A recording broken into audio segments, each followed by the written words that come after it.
Thank you for auditing the always positive new music review show hosted by a French professor who is going to get to this album, this great album by The Game, big hit, produced by Hit Boy, solid rapping, solid production all around. I was going to be like some kind of goofy guy and say it's the best album of the year because it came out on January 1st, but instead of doing that kind of fake hyperbole, let's do some real hyperbole here. Is it possible that Big Hit is the most important rapper in the world? You might not have even heard of Big Hit, but let's just talk about who he is and why I would make this point. He is mostly important in the fact that he raps primarily for his own son. He returned from prison at the age of 52 when his son, Hit Boy, producer of such songs as in Paris, Backstreet Freestyle, I think 5 Nas albums now, maybe 6, okay? One of the best, most prolific, most consistent producers in the world. Somebody, when you see his name in the credits, you know that song, at least, the floor of that song is going to be super high, and the ceiling is Backstreet effing Freestyle, top 5 produced rap song of all time, in my opinion, okay? That's who Hit Boy is. And Big Hit is his father, okay? Now, first of all, when? You tell me music historians, when has this ever happened? That an estranged father returns to their artist son or daughter and makes art with them. More than that, makes relevant art with them. But that's just the larger question. But really, let's be honest. Most rappers, I don't know if most rappers, but most of the most successful rappers of all time have absent fathers. The most successful rapper of all time, Eminem, absent father. Second most successful, Tupac, absent father. Third, Drake, absent father. Fourth, Kanye, absent father. Fifth, Lil Wayne, absent father. I could keep going and going and going and going. The important thing is that it is part of the art. It is a sad part of the art, which we will discuss. There are 3 basic ways that fathers are absent in rap music.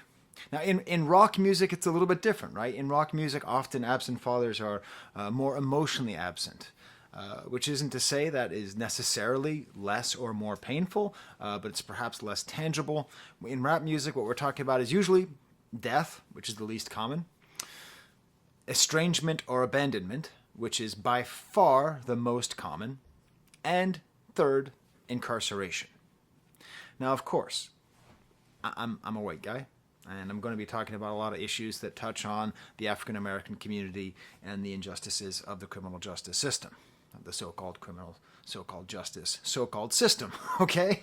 I understand that. I will tell you, do your research.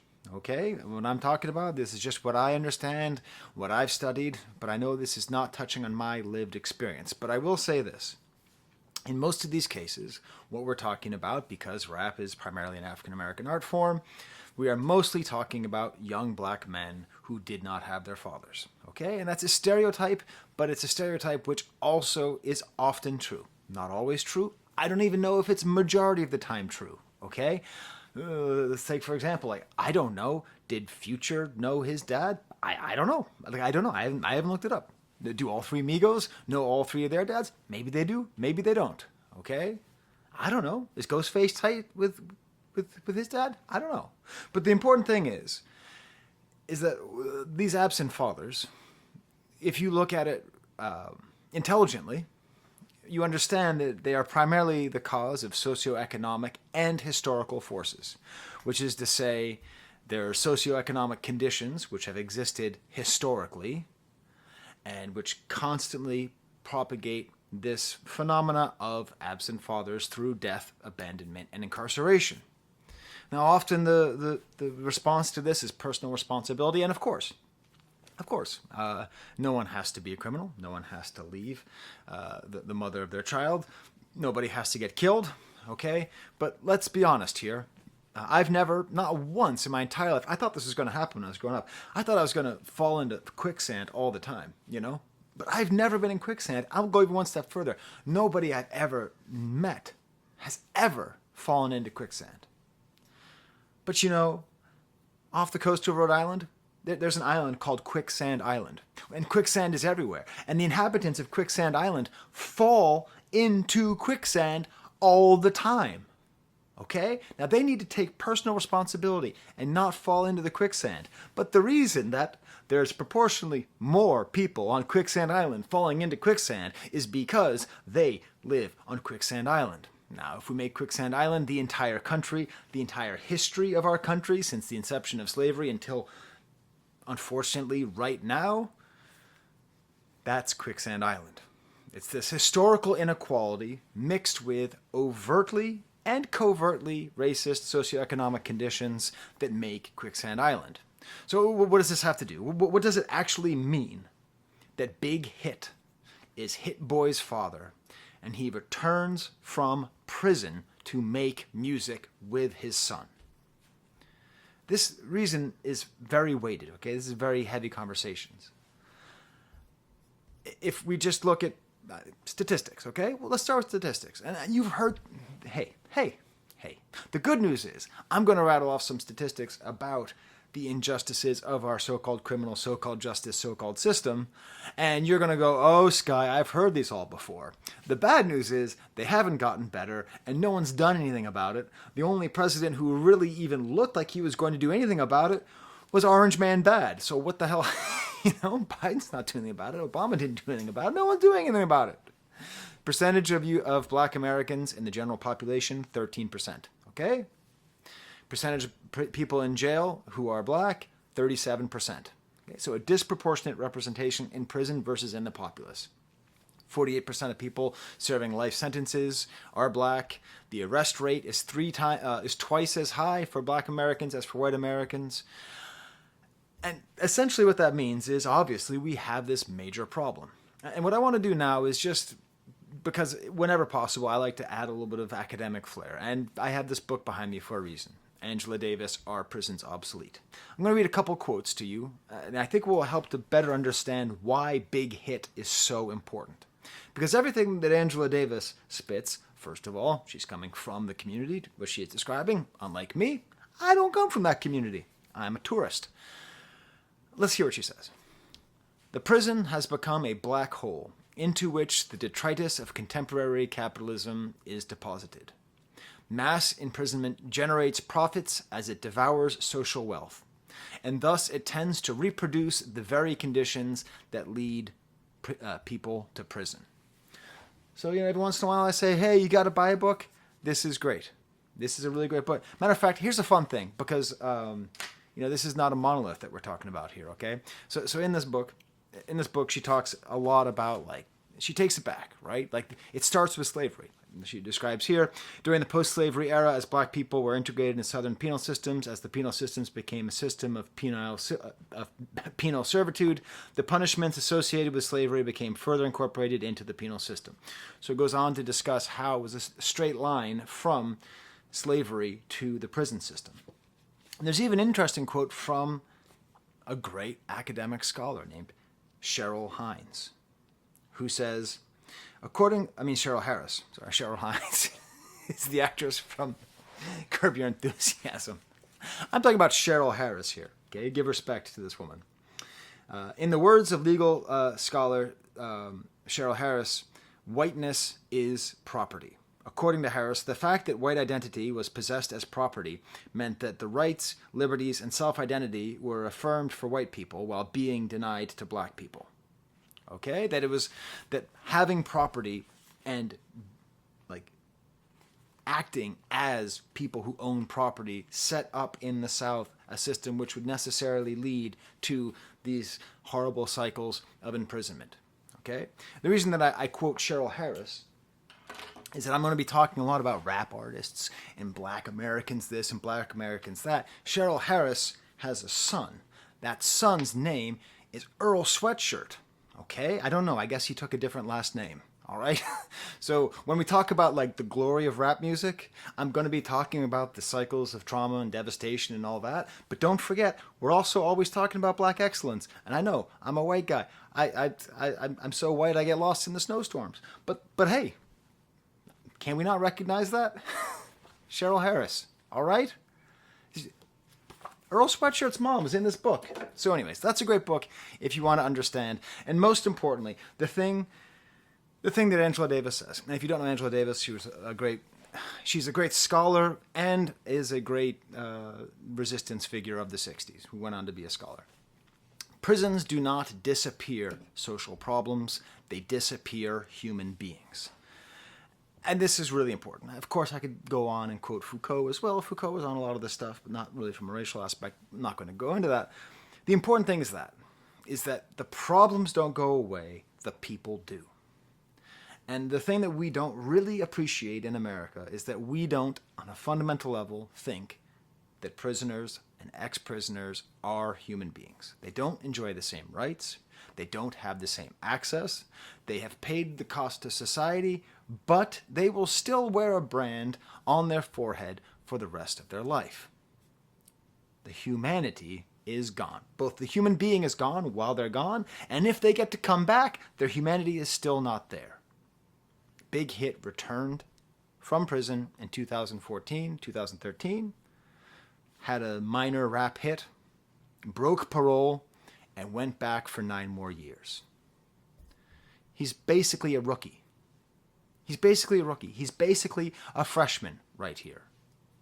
Because he's just starting to rap. He's just starting at the age of 52 to have a voice. He is just figuring out how to break out of the cycle that he is stuck in. And there's 2 cycles. There's the him cycle. There's the Chauncey cycle, right? Chauncey Sr.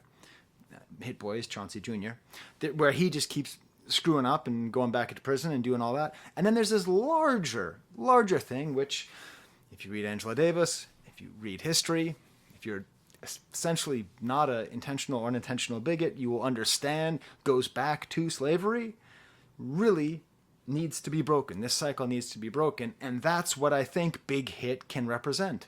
This cycle being broken, both on the micro and the macro scale. And let's think even more about this. Hit Boy. He defines himself like as a kid, right? Hit Boy, right? It's an infantilizing name. He's not Hit Man. Talk more about him later. He's Hit Boy. But yet, in this album, he is becoming his father's father. He is taking a position of responsibility, of success. He is managing to become the person that his father could not become. And in so doing, he is like leading his own family and breaking this cycle himself, both as a very public father, which he is. Hit Boy is often pictured with his kids, and you see how proud he is to be a father to his kids. And then, of course, if you're going to be proud of your kids, you're going to also do your best to work with your father. There's a great interview with Big Hit on Revolt that says, "The studio is a very personal space. Do you feel your son worked out any issues during the recording sessions?" And this is what Big Hit said. "Yeah, absolutely. It's a struggle just to stay in there, staying focused and believing in this shit. There have been plenty of times I just want to shake because this ain't putting no dollars in my pocket right now. I know I can go get it real quick. But he be on my head about that. He's screaming on me like he's my pops. And I can't do anything but respect it because it's the truth and it's real. I'll just snap back to reality." Can you imagine how cathartic this must be? Right? How many people who have absent fathers, who are just total screw-ups, and they can never reach, and we're never there for them, and here Hit Boy is figuring out a way to repair this relationship and move his family forward and break that cycle? I'm saying that this is about Big Hit. It's really also about Hit Boy. It's maybe more about Hit Boy for me, because just my own story. My dad died last year and it was very tough, but before then I moved him and my mom up here. And it was this weird thing where, my father was present. He was always around, but he was totally absent. So substance issues meant that I never really knew where he was emotionally or mentally. And then beyond that, he really suffered from a lot of delusions of sort of intellectual grandeur that meant that he only really wanted to talk to me about Plato and Immanuel Kant and Marshall McLuhan and a bunch of stuff.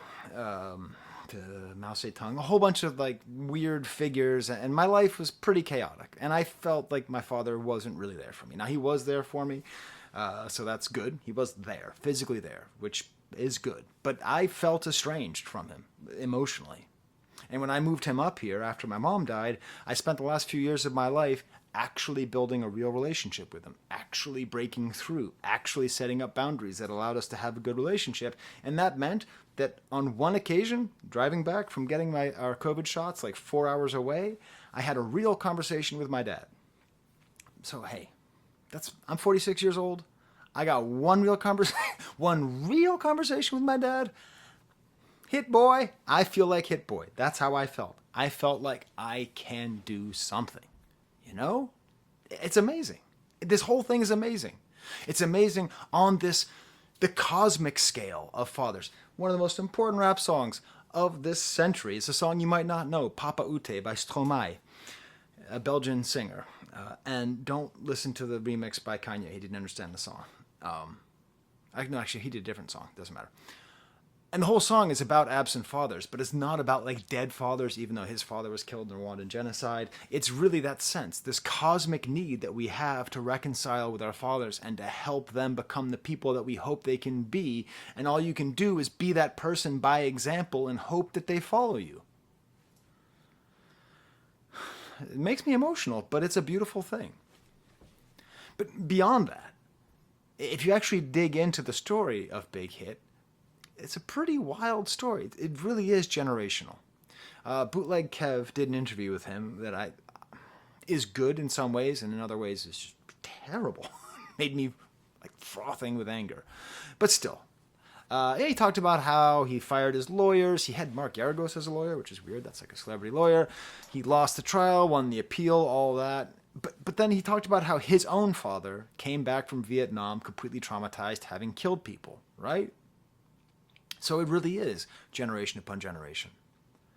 You know, how come he served in Vietnam, but like George Bush, the president, didn't? You know, how come all the sons of rich kids didn't have to go and fight in Vietnam, but the lower and working class kids did? And then those lower and working class people came back from Vietnam being traumatized and not having much of an advantage to their service, and then propagated the cycles of prison and jail and all that, right? It's all just continuing. Even going on beyond that, he talks about how he had Hit Boy when he was 14 years old and how he lost his virginity at 8 years old to a 20-year-old woman. To which Bootleg Kev correctly says, hey, that's sexual assault. Please, if you have not, you need to subscribe, and I would be on the Patreon of FD Signifier. I am. It's quite good. He works a lot on the issue of the assault, the sexual assault on young black men and its effects on black masculinity. His work is great. It's very important. That needs to be done. But very frustratingly, after the whole story was told about the Vietnam vet, it's like, oh, he should do mushrooms. He'd feel better for doing mushrooms. It's like, Kev, shut the fuck up. This guy just told you that his dad was zonked out, and you're trying to get him on some kind of Joe Rogan trip. Literally. No, you don't need mushrooms. You need therapy and love and compassion and care and work. And work, And then after correctly pointing out, oh, hey, you were sexually assaulted, he then just told a weird story about going to a Mexican strip club. Anyways, so what does this all represent? Maybe the cycle can be broken. Maybe Big Hit and Hit Boy and Junior Hit Boy, I don't know what Hit Boy's kid is named, it's 5 years old, but maybe these three generations of African American men who have lived through generations upon generations upon generations of trauma and marginalization, through the creativity and strength of Hit Boy, and through his business acumen, his talent, his drive, they can decisively break that cycle. That's what Big Hit represents. And I was thinking about in popular culture, it's always the same. Whenever you see the guy who gets out of jail, they always go back in. I mean, think of... Actually, maybe not. I don't know. I was thinking of Dennis, was it Cuddy? I think it's Cuddy from The Wire. I forget his last name. But Cuddy is the old guy who had been in jail for a long time, and he tries to make his life, but then he ends up becoming a criminal again, and then he ends up starting a boxing gym. I don't really know what it is, but in general, prisoners are not treated in popular culture as human beings. And that's what we're trying to do. Okay? We need to remember, prisons do not disappear social problems. They disappear human beings. And in the eyes of everyone, including the people in the prison and the people out of the prison, they disappear their humanity. Some water here. So, this album. Now, this isn't the first big hit album, right? He's fresh out of jail, California dreaming. He's doing all sorts of projects. He's working super hard. The way he described it in the interview was that he just was doing nothing but preparing raps and then getting out, and he went straight from jail to the studio, right? That's exactly what he was doing, and that's exactly his efforts, right? So I missed his solo album from last year because it's not on streaming. They're just selling it as CDs. That's cool. I'm sure it's good. I missed the Surf or Drown project, which was a lot with Hit Boy. But really, I think this is the project to jump in on because it features The Game, who's like a real deal rapper. And I'm not saying that Big Hit isn't a real deal rapper, but he's young. He's older than all the people on the album, but he's young in terms of his experience with rap. He is more than capable of carrying his verses, right? But having The Game, a great West Coast rapper to bounce off of is like really nice because you like as a listener, you feel like a level of comfort. It's like when you see like a young player on a team and he's great, but you want to have a veteran next to him, a veteran who knows the game well enough, who knows how to read plays, right? Like that's what you want, and that's what The Game is. It's a little too much about like gangbanging, which is, it's weird because like what is Big Hit's life other than like actually going to jail, actually doing crimes, actually being a member of a gang, Like that's his actual lived experience, so he's actually talking about it, but also he's trying to stay out of prison through this. But it's, it's an album. It's not for the youngs. It feels like it's for the old heads. It feels like it's for, because I don't know how much young people are going to relate to this, but I imagine if you have a hard, okay, I'm trying to say this right. I'll try and put it up on TikTok. If you ever wished your father was a better person and could become the person you wished he would be, Paisley Dreams by The Game and Big Hit is the album for you. Now, with The Game, it's cool because, like, he's really talented, and he was, like, going to be, like, essentially the way that people talked about Kendrick is sort of how I remember them talking about The Game. Just that, like, Compton hadn't made any real great rappers since the 80s or the early 90s, and this was going to be the guy. But I don't know, he beefed with G-Unit or beefed with 50 Cent. I don't know. I wasn't paying that much attention to rap in the early 2000s. He sold 5 million records. He's not nobody, but at the same time, he's not super relevant. So there's this cool way where he's sort of coming back to. He's not coming back from prison, but he is sort of, he had that song with Kanye a couple years ago as well, but it just works out really well with this back and forth. I'm going to give you an example song. Before I do that, if you put in AVAA in the comments, that means awesome video as always. I always heart any comment that says that. Even when people say, what does AVAA mean? I tell you in every video. Smash the like bucket, subscribe. I made a Mickey Mouse, a Steamboat Willie t-shirt just because it seemed funny. It's so stupid, I think I'm going to take it down, but someone bought one, so if that sounds like something you want, check out my merch store. I don't do ads, so you probably don't need a VPN. You definitely don't need perfume. Jesus, man, YouTubers trying to sell you a perfume prescription service. You can get you get one bottle of perfume or cologne that'll last you like a year. You don't need a subscription service to perfume. God damn. I want to start my own service called Shitbird. It's just dedicated to the to sending you quotes every month from Trailer Park Boys. Okay, so the example song is the first track on the album, Back Fade. It's a Hit Boy track, great, slightly haunted music box. I don't know how Hit Boy does it. I don't know how he's so prolific in making such great beats, these like blaring organs, so many layers throughout, nice head nodding old school beat. It starts off with a chorus, and the chorus all the way throughout this album has a very throwback feel to early 90s West Coast rap. It doesn't feel like it's like trying to imitate it, but it feels very much in that way. Like there's this great beat stuttering that happens, which is really cool underneath. And the game is great. You know, like he just starts off, he has this low, gruff, two-tone Maybach, looking like a spent whole advancement on it. New York bars on a Compton, mobbing through LaGuardia. He back this time and brought a monster with him. Big hit on some big hits, popping big shit. Rag brighter than a lady gremlin lipstick. I present to you the nerdiest lyric of 2024. Okay? So, if you're paying attention to Professor Sky Lore, I'm going to try to focus on what is the nerdiest rap lyric of 2024. First day, rag brighter than a lady gremlin lipstick. He's talking about how much he represents the Bloods, the gangs that he's the member of. It's brazy as hell, you know? I ban to say anything bad about that, right? But I know what he means. Gremlins 2, there was a female gremlin who wore really red lipstick. It's funny. And then Big Hit comes on, and he's just, man, he's savage.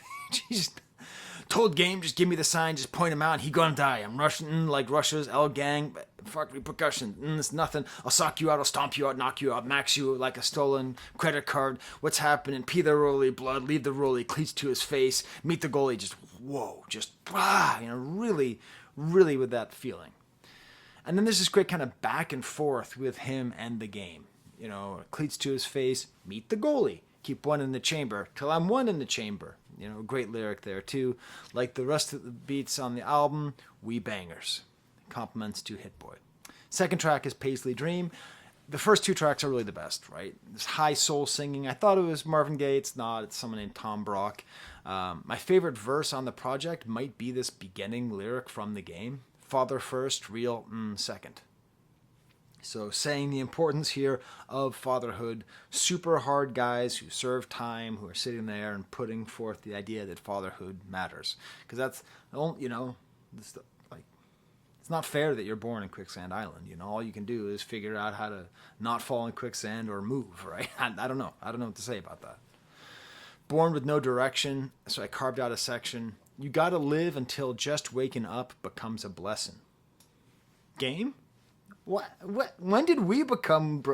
Did this just happen? Did we just become best friends? The game. That's like that lyric is like my favorite. Like that's how I feel. You gotta live until just waking up becomes a blessing. You gotta live. That's the most important thing. I did that whole Jay Dilla video. It's the same thing. It's the same basic concept. You just gotta keep living until you're so old that waking up is a blessing. And then Big Hit comes on with this crazy political verse. Black man, you know it's golden black sands, golden gloves, black hands, shackles feel like diamond bands. I don't understand, I don't agree, I don't consent to nothing. Fuck a guilty plea, I ain't never sneak shit through customs. I ain't got a 3D printer making ghost guns and miniatures. All this fucking fentanyl blood, they playing us sinister. Big pharma, new diseases, big dollars, big doctors, big nurses, big plotting, big working. Issuing out the wrong medication, really trying to murk you. Pops went in, stomach hurting, but he ain't make it out alive. Crackers swept it under the rug, called it COVID, let it slide. So much happening in here. There is reasonable distrust of the medical system by African Americans because it is also a racist system. I don't think it's as intentionally injurious as the so-called criminal, so-called justice, so-called system. But it is true. Weird fact. Did you know that addiction to opiates did not affect the African American populace with the same ferocity that it did the white populace? Because white doctors don't believe that black people feel pain. So, yay, racism. There's an unintended consequence. So, you know, it's weird because it's a conspiratorial verse, but at the same time, you know, it's understandable. It is understandable given the history that we'd have this, and then just goes on and on and on and on. Just like we took the whole NBA and renamed it Hoops, made it cool to smoke weed, spiced it up, called it Fruits, put a twist on sex line, we called it Knockin' Boots. Unk used to violate back-to-back all the time, in prison all his life, now this shit is legalized. Yeah, hey, speaking of open up the jails, was it Lil Baby or Dub Baby? Who said open up the jails on Donda? Tell me in the comments who said open up the jails. I think it was Dub Baby. But yeah, right? There should be nobody in prison for selling weed. None. We should just go, oops, we thought that was a crime, but it wasn't. Oops. You know? It's great. I'm going to go through the rest of the album a lot quicker because I want you to watch this video. And if it's too long, you're not going to watch it. P-Fiction's fine. There's like a couple tracks on this album that aren't sole produced by Hit Boy. You can tell because those are the ones where you hear his producer tag, Hit Boy. P-Fiction's cool, nice woozy beat, nice back and forth, cute basketball chorus, fine. Bang Freestyle is maybe the best rapping from Big Hit on this album. It's a straight Hit Boy track. Opens up with a Cat Williams joke. I'm just going to say people instead of the N-word. We all know people that's hard at 7 o'clock in the motherfucking morning. You like person? Wait a minute, person. You angry at breakfast, person? You gangbanging on bacon, person? It's a hilarious line. People just go so hard in the morning. And that's this whole thing. You know, he starts right off saying, I'm stuck in this shit. Nice, sad piano. He's talking about the cycle that he's stuck in. This great ghostly egg shaker sample becomes increasingly West Coast. Woo woo, life fucked up. Stuck in quicksand and still wiggling. That's why I did the quicksand analogy earlier. To set this up. That's called writing. Production. Okay? That's how he sees his life. Stuck in quicksand and still wiggling. And the sad thing is, hey, if you ever are stuck in quicksand, don't wiggle. That's the whole point. You got to stay still and hope someone throws you a rope. And it just kind of goes through. It's kind of a silly. It's sort of like that Push and P song. You know, it's like he's trying to take a term. It's sort of like stop trying to make fetch a thing. Like he's trying to make the word bang in every single possible use it could be to represent who he is. I put the B in bang. I've been banging ever since a baby G. Before I walked, I banged on my knees. I banged with the nines. I banged one time. Love banging so much. This banger needs help. When I walk past the mirrors, I bang on myself. I bang on your teeth like the cavity creeps. Cavity creeps? I think we're a Crest commercial from the 70s or 80s. I bang on your teeth like the cavity creeps. Another entry for the nerdiest rap lyric of the year. But it's awesome, right? I love this song. I love the energy. I like this idea because, you know, he's a gangbanger and he's talking about that, but he's trying to make it a bigger concept of just like going hard. Gangbanging on bacon. For the rest of my life, whenever I eat bacon, I'm going to say, am I gangbanging on bacon? Merch idea. No. Cutthroat. Fine, another not Hit Boy exclusive song. You know, I like it because it's sort of about brotherhood and, you know, what are we beefing for? We ain't got enough bread to bury little bro. It's good. The Game Won't Stop, another co-produced track. Nice weird sample. I thought he said the Gatorade is the same, but what he said was the game remains the same. Funny mistake. The Game himself gives this beautiful verse. I tell you, you know, I liked his verse on Easy. I did not like Kanye's verse on Easy. Maybe The Game really... The Game might... I missed his album of last year. Tell me in the comments if I missed something really great with that album last year. Because he's showing a lot of emotional insight. He's doing this thing, which more rappers are doing, which is aging in a way that is interesting. My daddy dead and my mama dying. On my daughter, I'm just out here trying. On my sons, done with crying. Told my girl after 2024, I'm going to sip this last cup of Henny slow. Then I'm done with lying. Trying to wife something before I get life or something. You know, he's like at that midlife trying to figure out where he's going. Crisis, another co-produced beat. It's nice. I like T-Fi. Nice third voice. This great line from Big Hit. Stay on the mission. What the fuck I got to live for? I guess the same shit I kill for. Happy Rue Year. What does that mean? I'm not what they call a banger. What's a Rue? Like, is that Pyru? Are Pyrus blood? So I've got original gangsters up there. I got a bunch of stuff on West Coast rap. I think that might be it. I thought Pirates were Crips. I don't know. Sorry. If I'm going to be talking about American gangs, I should be throwing on an obnoxious English accent and using death and suffering to pay my rent. Yeah, I'm throwing shade. More than shade. Throwing like legitimate anger, like get off of YouTube anger. Just gonna put that out there. No, don't get off of YouTube. Change. Don't, you know, good communicator. But anyways, piano, nice. This is actually probably my favorite beat on the album. It's got this kind of piano and this farting sub bass sound. Really cool. It's very sparse. The game goes super hard, just really strong. At this point, I'm listening to the album, I'm just enjoying it. By the time we get to the last track, Body for Body, it's got these smoky claps, a circular sample. This reminds me a lot of Chronic 2001, and that's where I realized this album reminds me a lot of Chronic 2001, but not what you're thinking, right? If I say Chronic 2001, who had the most verses on Chronic 2001? You're probably like Eminem, Snoop. No, it's Hitman. Hitman is on 10 out of the 22 tracks. Much like RBX was on the first Chronic album, Dr. Dre just needs needs just spitters. He just needs people who can stand in front of a microphone and rap and probably get paid scale, okay? So that's what Hitman was. By the way, Bang Bang, secretly, might be my favorite track off Chronic 2001. I love that song. That's a Hitman song.